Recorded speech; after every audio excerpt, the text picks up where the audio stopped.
It was refreshing to see somebody, a younger person who can actually relate to somebody who's in college right now, opposed to somebody who's 50 or 40 that, who hasn't been a teenager in over 30 years or whatever. So it was a refreshing change of pace to see somebody young come and talk to the students.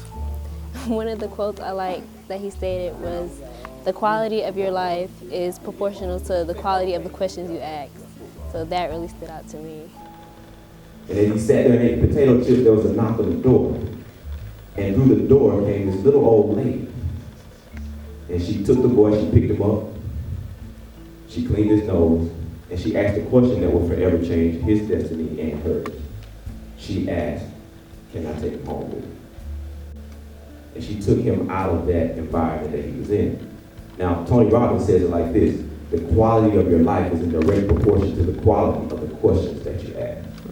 I enjoyed it immensely. I found, as the coordinator of the program, it was something that our students needed to hear. I like to bring speakers who are going to be impactful and they're going to be engaging, and the students are going to be able to relate to them, and Randy did just that. So he was able to kind of hit home with some of his themes and talk about some of the challenges that I know students are facing today, and make them relatable and applicable to life, and let them know that there is something out there for you. And so I'm delighted.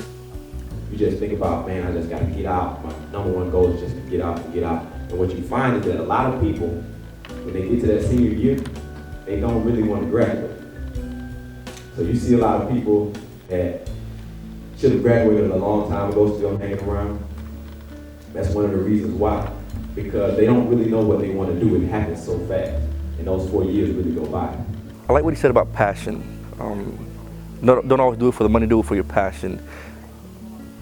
Going into the career field, if you hate what you do, you're going to be miserable. But if you like what you do, you're going to excel at it. And when you're passionate about something, it'll show in your paycheck. Because if you're passionate, you continue to aspire to be better at it. And if you're miserable, you're not going to really do good at it. I can't tell you how many times I was talking to some people earlier this morning too. I can't tell you how many times I've seen people change their major. They wanted to be doctors or nurses so bad, but then they get to organic chemistry. And all of a sudden, they don't want to be that anymore, right? All of a sudden, they want to teach. All right? So I can't tell you how many people I've witnessed change their major based on a class. But see, when you're fueled by your passion is going to keep you going, even when the class is tough.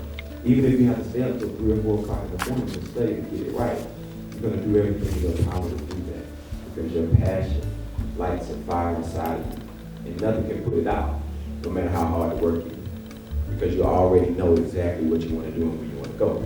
So when your pay is not enough, the passion is the only thing that's going to keep you going. We haven't had a speaker like Randy in a long time. He's very enthusiastic, knows the content, and motivates the students. And in today's workforce, they need to be motivated, and that's one of the things that we need.